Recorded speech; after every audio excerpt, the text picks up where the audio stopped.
Hello friends, जय माता दी। कैसे हैं आप सब? दोस्तों, हमारे जो भी धर्म में आस्था रखते हैं वो सभी श्रद्धालुओं के लिए जो एकादशी तिथि होती है वो बहुत ही इम्पॉर्टेंट होती है। चाहे वो कृष्ण पक्ष की एकादशी हो या शुक्ल पक्ष की एकादशी हो, इस तिथि का अपने आप में बहुत महत्व होता है। हर एकादशी का अलग महत्व होता है। आपको बताती भी रहती हूँ, इस एकादशी का ये नाम है, कोई निर्जला एकादशी, कोई मोहिनी एकादशी, कोई एकादशी, देवशयनी एकादशी, कोई देव उठनी एकादशी। इस प्रकार से हर एकादशी का अपना महत्व होता है और इन्हीं विशेषताओं के कारण इनके नाम अलग अलग रखे जाते हैं। कुल मिलाकर साल में 24 एकादशियाँ आती है और जब मल मास आता है तो 2 एकादशी बढ़ जाती है, टोटल 26 हो जाती है। कहा जाता है कि एकादशी का व्रत करने से मनुष्य के समस्त प्रकार के पाप नष्ट होते हैं और इस लोक में भोग करके परलोक में मुक्ति प्राप्त होती है।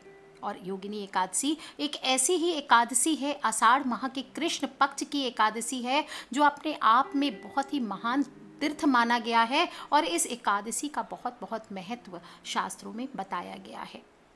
कहा जाता है कि महाभारत काल में जब धर्मराज युधिष्ठिर भगवान श्री कृष्ण से एकादशियों के व्रत का महात्म्य सुन रहे थे, तब उन्होंने भगवान योगी राज श्री कृष्ण से कहा कि हे भगवान, आषाढ़ माह के कृष्ण पक्ष की एकादशी का क्या महत्व है, क्या नाम है, कृपा करके मुझे बतलाइए।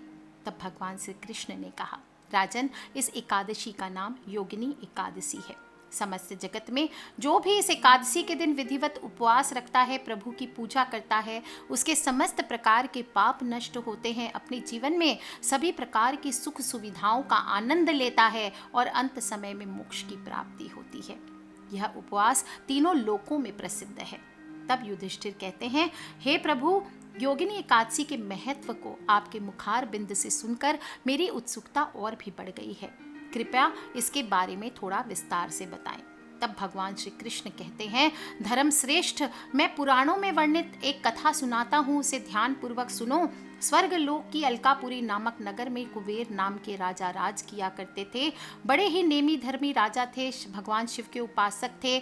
आंधी तूफान भी आए तो कोई भी बाधा उन्हें भगवान शिव की पूजा करने से रोक नहीं सकती थी। भगवान शिव के पूजन के लिए उनके लिए एक हेम नाम का माली फूलों की व्यवस्था किया करता था। हर रोज पूजा से पहले राजा कुबेर को पुष्प देकर जाया करता था और हेम अपनी पत्नी विशालाक्षी से भी बहुत प्यार करता था। बहुत सुंदर स्त्री थी। लेकिन एक दिन हेम पूजा के लिए पुष्प तो ले आया, लेकिन रास्ते में सोचा अभी तो पूजा में समय है, क्यों ना घर चला जाऊं, और आते आते उसने अपने घर की राह पकड़ ली। घर आने के बाद अपनी पत्नी को देखकर वो कामासक्त हो गया और उसके साथ रमण करने लगा। इधर पूजा का समय बीता जा रहा था। राजा कुबेर पुष्प न आने से व्याकुल हुए जा रहे थे। समय बीत गया, हेम पुष्प लेकर नहीं आया तो राजा ने अपने सैनिकों को भेजकर उसका पता लगाने को कहा। सैनिकों ने लौटकर बता दिया कि महाराज, वह महापापी महाकामी अपनी पत्नी के साथ रमण करने में व्यस्त था। यह सुनकर तो राजा कुबेर का गुस्सा बहुत बढ़ गया और उन्होंने तुरंत हेम को पकड़ के लाने की बात कही। अब हेम कांपते हुए राजा कुबेर के सामने खड़ा था। कुबेर ने हेम को क्रोधित होते हुए कहा कि हे नीच महापापी, तुमने काम वश हो करके भगवान शिव का अनादर किया है। तुझे शाप देता हूँ कि तू स्त्री के वियोग को सहेगा और मृत्यु लोक में जाकर कोढ़ी हो जाएगा। अब कुबेर के शाप से हेम माली भूतल पर पहुंच गया और कोढ़ ग्रस्त हो गया।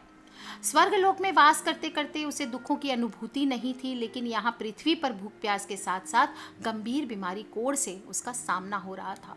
उसके दुखों का कोई अंत नजर नहीं आ रहा था, लेकिन उसने भगवान शिव की पूजा भी कर रखी थी। उसके सत्कर्म ही कहिए कि वो एक दिन घूमते घूमते मार्कंडे ऋषि के आश्रम में पहुंचा। आश्रम की शोभा देखते ही बनती थी और ब्रह्मा की सभा के समान ही मार्कंडे ऋषि की सभा का नजारा भी था। उनके चरणों में गिर पड़ा और महर्षि के पूछने पर अपनी व्यथा से उन्हें अवगत कराया। अब ऋषि मार्कंडे ने कहा कि तुमने मुझे सत्य बोला है, इसलिए मैं तुम्हें एक उपाय बताता हूँ। आषाढ़ माह के कृष्ण पक्ष की योगिनी एकादशी होती है। इसका यदि तुम विधि पूर्वक व्रत करोगे तो तुम्हारे सब प्रकार के पाप नष्ट हो जाएंगे। माली ने ऋषि को साष्टांग प्रणाम किया। उनके बताए अनुसार योगिनी एकादशी का व्रत किया। शाप से उसे छुटकारा मिला और वास्तविक रूप में आकर अपनी पत्नी के साथ स्त्री के साथ सुख भोग कर रहने लगा। श्री कृष्ण भगवान इस प्रकार से कथा सुनाकर युधिष्ठिर से कहने लगे, हे राजन, 88,000 ब्राह्मणों को भोजन कराने के पश्चात जितना पुण्य मिलता है, उसके समान पुण्य की प्राप्ति योगिनी एकादशी का विधि पूर्वक उपवास रखने से होती है, और व्रती इसी लोक में सुख भोग कर उस लोक में मोक्ष को प्राप्त करता है। योगिनी एकादशी का उपवास रखने से समस्त प्रकार के पापों का नाश होता है और इस लोक को भोग करके परलोक की मुक्ति मिलती है, और इस एकादशी के व्रत के प्रभाव से सभी पाप नष्ट होते हैं। इसकी शुरुआत दशमी तिथि की रात्रि से हो जाती है। दशमी तिथि की रात्रि से ही तामसिक भोजन का त्याग करके सात्विक भोजन, ब्रह्मचर्य का पालन करते हुए शयन करना चाहिए। हो सके तो ज़मीन पर सोएं और एकादशी के दिन प्रातःकाल नित्य कर्म से निवृत्त होकर के स्नान के बाद व्रत आदि का संकल्प करें।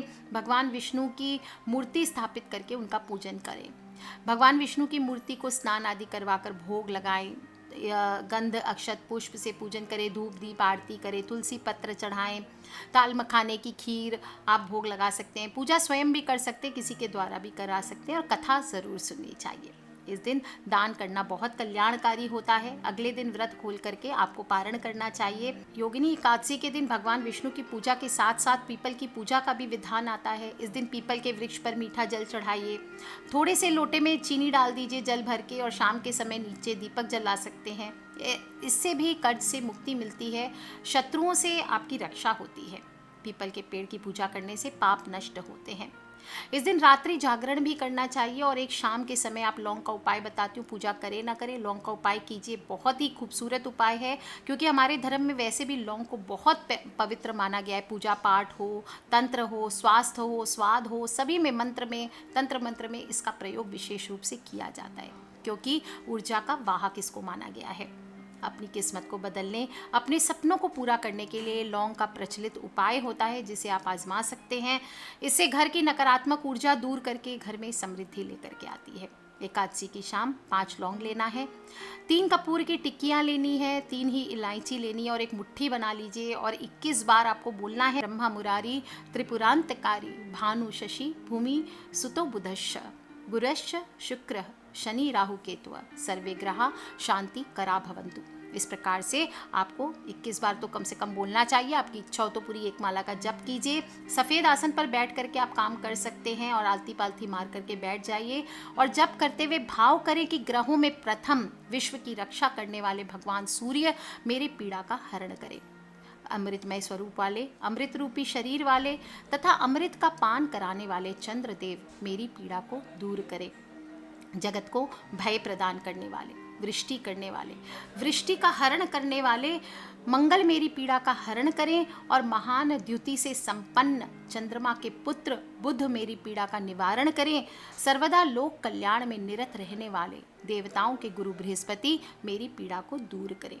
दैत्यों के गुरु महान बुद्धि संपन्न शुक्र मेरी पीड़ा को दूर करें, और सूर्य विशाल नेत्रों वाले भगवान शिव के प्रिय प्रसन्न आत्मा शनि देव मेरी पीड़ा को दूर करें।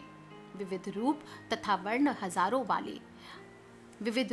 वर्ण वाले हजारों आँखों वाले तमोमय राहु मेरी पीड़ा का हरण करें, और नाड़ी से संपन्न विशाल मुख और बिना शरीर वाले केतु मेरी पीड़ा का हरण करें। इस प्रकार से प्रार्थना करने के बाद उस लौंग को आपको जला देना है, और जब इसमें से अग्नि की लपटें उठने लगे तो सभी कमरों में इसको घुमा देना है। इस तरह से पूरी तरह से जल जाने के बाद इसकी राख को आपको मुख्य द्वार पर फैलाना है। चाहे तो राख को जल में मिलाकर मुख्य द्वार पर छींटे भी मार सकते हैं। इससे घर में मौजूद जितनी नकारात्मक ऊर्जा रहेगी उसका नाश होता है, और घर का मुख्य द्वार सकारात्मक ऊर्जा से भरपूर रहेगा। सभी प्रकार की घर से सभी मेंबर्स के जीवन की ग्रह बाधाएं इससे दूर होती है। दोस्तों, मनुष्य में जीवन में जितनी भी समस्याएं आती है उनके पीछे कहीं ना कहीं कुंडली के ग्रह ही उत्तरदायी होते हैं। पूर्व जन्म की अवधारणा को भी स्वीकार किया गया, इसलिए ये भी माना जाता है इन बिगड़े ग्रहों का कारण हमारे पूर्व जन्म में जो हमने बुरे कर्म किए हैं वो ही हैं, और जन्मों के फेर में हमें कर्मों का फल तो भुगतना ही पड़ता है। ये वो सत्य है जिसे सामान्य तौर पर स्वीकार किया गया है।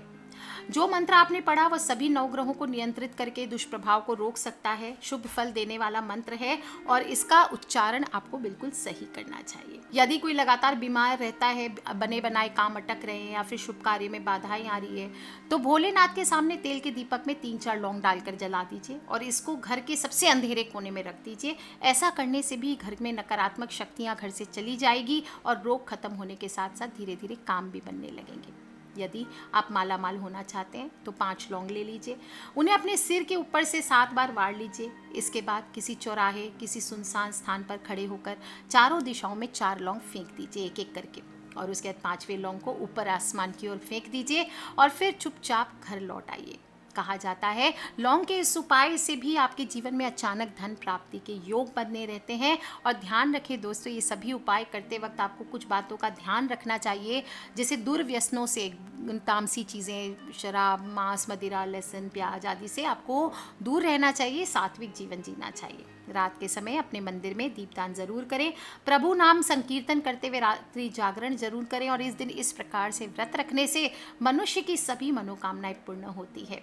लेकिन एक भूल आपको नहीं करनी चाहिए, नहीं तो शुभ फल से आप वंचित हो जाते हैं। जो व्यक्ति व्रत रखता है उसको क्रोध नहीं करना चाहिए, जीव हत्या नहीं करनी चाहिए, मन में शुद्ध विचार रखें, किसी की बुराई ना करें, अपने मन में अहित करने का विचार ना करें। इस दिन चावल का सेवन ना करें। चावल में जल तत्व की मात्रा अधिक होती है और ये मन को विचलित करती है और इसीलिए शांत मन से व्रत का पालन नहीं किया जाता। इस बात का ध्यान रखें। व्रत के दौरान पूर्ण रूप से ब्रह्मचर्य का पालन जरूर करें।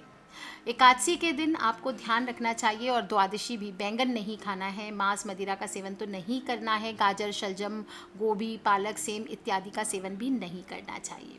इस प्रकार से इस व्रत को कीजिए। अपने परिवार वालों को बताइए कि ये व्रत योगिनी एकादशी कैसे किया जाता है। इस व्रत को निर्जला भी कर सकते हैं जो लोग चाहें, और कहते हैं कि जो भी मनुष्य एक समय फलाहार करके इस व्रत को करता है, मृत्यु के समय यमदूत आकर उसे नहीं घेरते, भगवान के पार्षद उसे पुष्पक विमान में बिठाकर स्वर्ग को लेके जाते हैं। बहुत ही श्रेष्ठ है ये योगिनी एकादशी का व्रत। सभी लोग कीजिए और लौंग के उन उपायों से अपने घर पे सुख समृद्धि बना करके रखें। एक बार आजमा करके देखिए और अपने कर्म अच्छे रखें, अपने मेहनत करते जाएं। कर्मा विंस, ये बात का ध्यान रखिए। आप जो आप कर्म करेंगे वो आपको फल भुगतना ही भुगतना पड़ेगा, चाहे इस बार चाहे अगले जन्म में। तो दोस्तों, अपना लीजिए लौंग का उपाय और अपने दुखों से छुटकारा पाने की राह को आसान कर लीजिए। पॉजिटिव एनर्जी बनाए रखें। किसी भी प्रकार के प्रश्न हैं, समस्याएं हैं, आप मुझे पूछ सकते हैं वीडियो के नीचे लिख करके। और हाँ दोस्तों, सब्सक्राइब करके रखें ताकि आने वाले वीडियो से आप और मैं कनेक्टेड रह सके। Love you all, take care. जय माता दी, बम बम भोलेनाथ की, जय विष्णु भगवान की।